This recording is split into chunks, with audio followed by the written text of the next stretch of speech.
Hi everyone, Anna here from Journeys. Today's question for AAA, Ask Anna Anything. The question says, how can I lessen the strong emotions around my grief? I feel like I've changed and that I'm no longer the person that I was. So again, this is a very normal experience for us when we experience grief, because as I've been sharing in these videos, that grief is different for everyone, and so how we experience it and make sense of it is going to feel like we're a bit off kilter, feel like we maybe have loose footing, feel like something isn't quite right anymore. And it isn't, because you've lost a loved one. That person was in your life and was an important person in your life, and they're no longer here. So it makes sense that life is going to feel different and that you're going to feel like you're not really the person who you always was. So a couple things came to mind for me as I looked at this question. The first one is dealing with the strong emotions.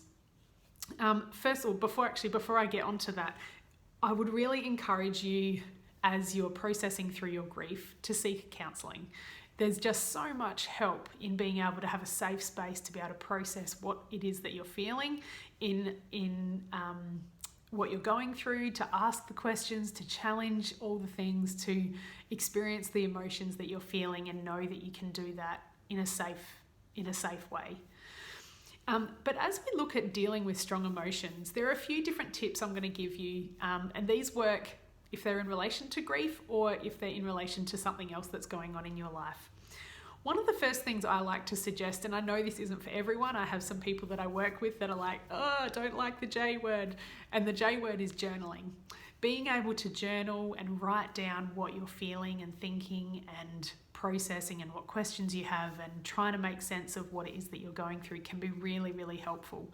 I know for me, journaling is an important part of any process that I'm going through or anything that I'm working through, because it helps me to just get everything that's going on in my mind kind of out of my mind onto paper. And it kind of, we talk about it as kind of helping us to separate what it is that we're feeling from ourselves, and we can distance ourselves a little bit from it.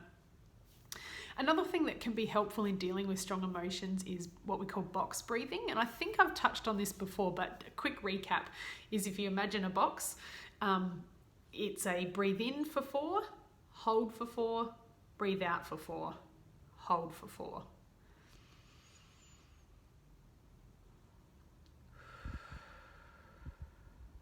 So when you're swept up in strong emotions, box breathing can be really helpful to bring us back to the now, bring us back to what it is that we see around us. Which leads me to another tip, is notice what's happening around you. So when you're swept up with strong emotions, do some breathing and then say to yourself, this is what we call a grounding exercise. What do I see?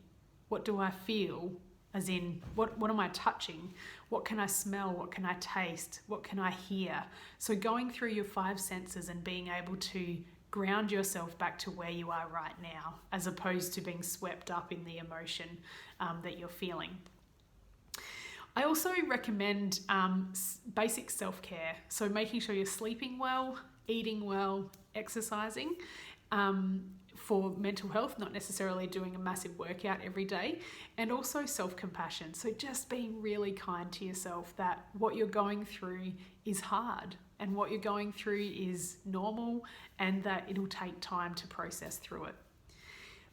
The other thing I like to recommend for people is start small with some goals. Set some small goals along the way for your day. So if you're getting swept up in emotion or you're struggling to move forward for a day, when you get up in the morning, say to yourself, what are the 4 or 5 things that I want to achieve today? And it could be as simple as walking to the letterbox, or having a shower, getting out of bed, doing the dishes, reading 2 pages of your book, spending time in prayer, journaling. So just small things that help you to be grounded in and present in what you're feeling and what you're going through, and in helping you to move forward for your day. And the other thing with all of this is just to simply give yourself time. Give yourself time to honour your loss. Give yourself time to honour the loved ones that you've lost. And then work towards focusing on something else for the day. So as you're processing the grief, having time in your day to go, you know what, I'm going to be sad about it, I'm going to cry, I want to honor the loss that I have, and then choose to move forward. And so continue to go about your day. Sometimes when we're feeling strong emotions, we can get so swept up in staying in the emotion, but it's important to honor the emotion and name it and be present with it, and to also take that next step forward of whatever that looks like for your day. Sorry that video was a little bit longer than normal. I hope that's been helpful for you, and take care.